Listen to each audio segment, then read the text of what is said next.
I hope you enjoy my stories. Instead of just clicking thumbs down, please comment and share how we can do better. If you do like our video, then please like and subscribe.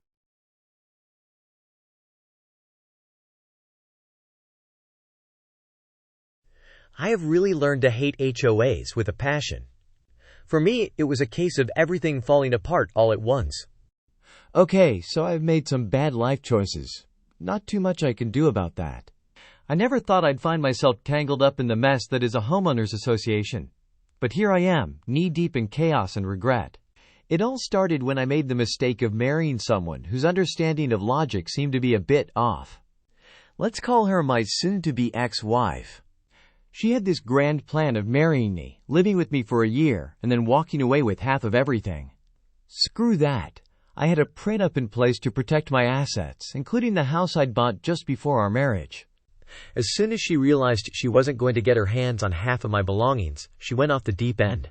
She picked fights with everyone, including the HOA president, we'll affectionately refer to as Karen.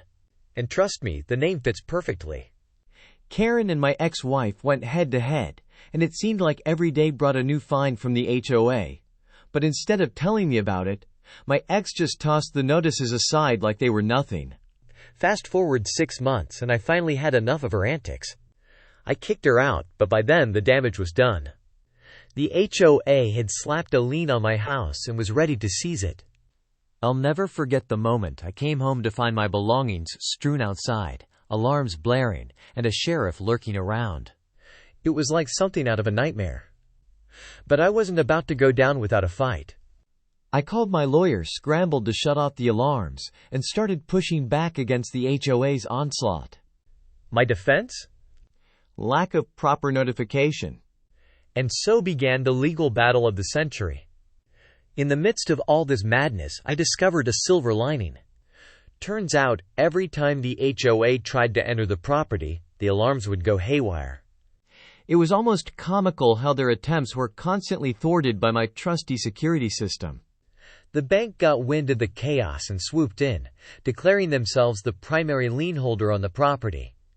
My lawyer assured me this was a good thing, though I couldn't help but feel like I was drowning in paperwork and court dates. But I wasn't about to let the HOA off the hook that easily. Armed with tapes of Karen's tirades at my front door, I launched a counterattack, accusing them of harassment. And so the saga continues. The legal battle rages on, but one thing's for sure, it's going to be one heck of a ride. As I sifted through the piles of paperwork, trying to make sense of the legal jargon and mounting bills, I couldn't help but reflect on how drastically my life had changed. Just a year ago, I was blissfully unaware of the drama that lurked within the confines of homeowners associations. Now I was knee-deep in a battle for my home, my sanity, and my dignity. The days blurred together as I juggled court appearances, meetings with lawyers, and endless phone calls with the bank. Every waking moment was consumed by thoughts of the looming threat of losing my home, the one place that had always been my sanctuary from the chaos of the outside world. But amidst the chaos, there were moments of unexpected relief. Like the time I stumbled upon a loophole in the HOA's bylaws that could potentially turn the tide in my favor. Or the day I received a supportive message from a neighbor who had witnessed Karen's tirades firsthand and was willing to testify on my behalf. Even in the darkest of times, there was a glimmer of hope that kept me going. I refused to back down, determined to fight tooth and nail for what was rightfully mine.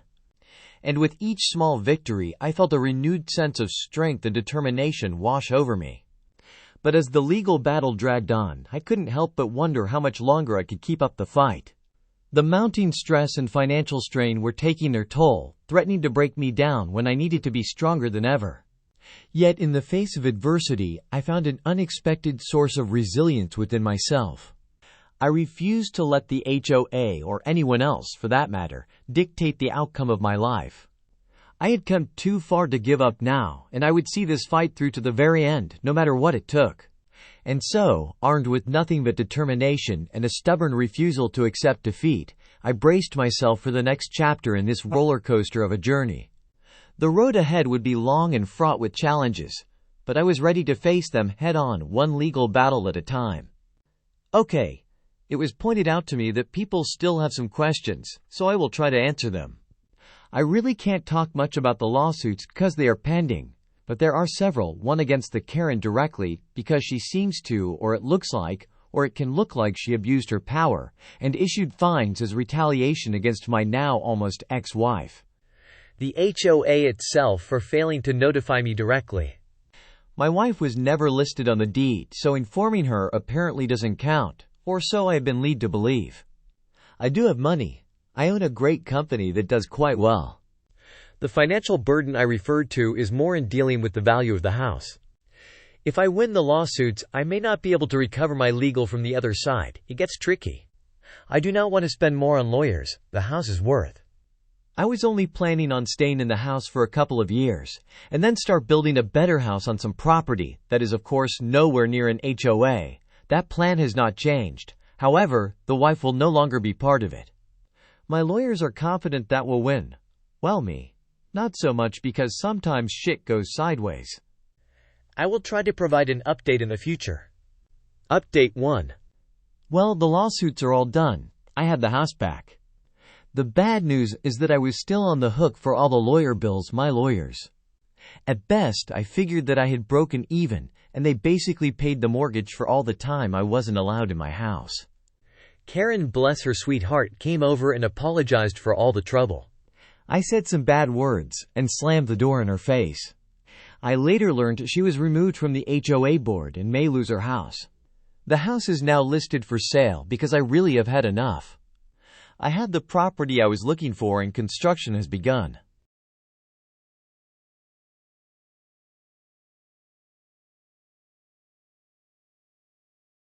Growing up, my family resided in one of those quaint condominiums that lined our neighborhood streets.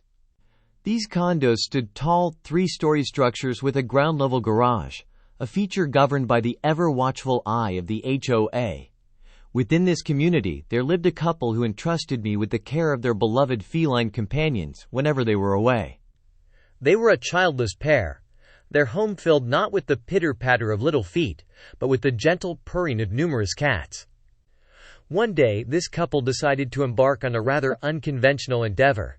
They sought to install a luxurious hot tub within the confines of their living room, perched atop the second floor, directly above their garage. A hot tub indoors, shielded from prying eyes by the walls of their own abode, seemed to them the epitome of indulgence and relaxation.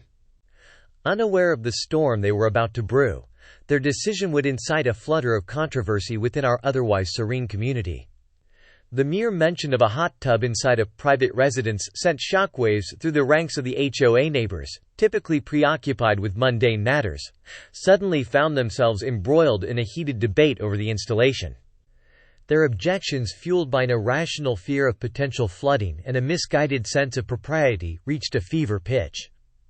Heads shook in disapproval, mutterings of discontent rippled through the hallways, and the air crackled with tension. Like something out of a big fancy play, the condo group, acting like they were in charge of everything, told the couple they had to get rid of the hot tub or they'd get in trouble. They said the hot tub broke the rules about the garage and wasn't allowed. Faced with the prospect of a costly legal battle, the couple reluctantly agreed to the demands of the association. With heavy hearts and lighter wallets, they bore witness to the dismantling of their beloved hot tub, its once bubbling waters now drained and its luxurious fittings torn asunder. The symphony of hammers and saws filled the air as the hot tub, now reduced to a mere memory, was unceremoniously carted away. The aftermath of this debacle was swift and unforgiving.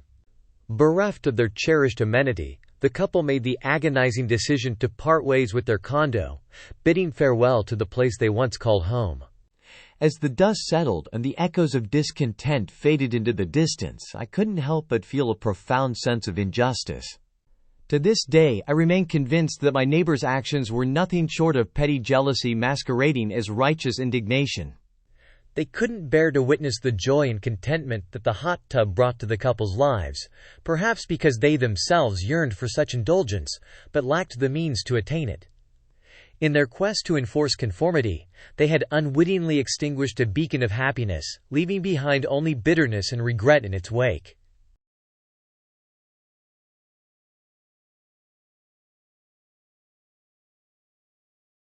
I never thought owning a home would become my worst nightmare. It all started when my family and I moved into our cozy house in the suburbs. Little did we know, the Homeowners Association would soon become a source of endless stress and financial hardship. At first, everything seemed fine. We were excited to be part of a community where everyone seemed to look out for each other. But as time went on, we began to notice some troubling signs. The HOA started imposing exorbitant fees for things like landscaping and maintenance fees that seemed to increase every year without any explanation. At first, we tried to keep up with the payments, thinking it was just the cost of living in a well-maintained neighborhood. But soon enough, those fees started to pile up, eating away at our savings and leaving us struggling to make ends meet. Things took a turn for the worse when the HOA began imposing fines for minor infractions. If our grass was too long or if our mailbox wasn't up to their standards, we would receive a notice in the mail, along with a hefty fine. It felt like we were constantly walking on eggshells, afraid to do anything that might incur the wrath of the HOA. But the worst was yet to come. Desperate to keep up with the mounting costs, we turned to the HOA for help. They offered us a loan with a sky-high interest rate, promising that it would help alleviate our financial burden. Naively, we accepted, not realizing that we were only digging ourselves deeper into debt. As the months went by, it became increasingly clear that we were trapped in a vicious cycle of exploitation. The HOA had us firmly in their grip, and there seemed to be no way out. Our once happy home had become a prison, and we were prisoners of our own making. But the breaking point came when we received a foreclosure notice in the mail. Despite our best efforts to keep up with the payments, we had fallen behind, and now our home was at risk of being taken away from us. It was a gut-wrenching realization, knowing that everything we had worked so hard for was on the line because of the greed and corruption of the HOA. In a last-ditch effort to save our home, we sought legal help, but even that seemed futile in the face of the HOA's power and influence. They had deep pockets and a team of lawyers at their disposal while we struggled to make ends meet. In the end, we lost our home. It was a devastating blow, not just to our finances, but to our sense of security and stability. We were forced to uproot our lives and start over, all because of the financial exploitation and abuse perpetrated by the very people who were supposed to be looking out for us. Our story is just one of many, a stark reminder of the devastating consequences of unchecked power and greed. We've been pushed to the brink by the HOA's relentless exploitation, left bitter and disillusioned by their callous disregard for our well-being. But despite the pain and suffering they've inflicted upon us, we refuse to cower in silence. There are some talks in the wind right now about a class action lawsuit.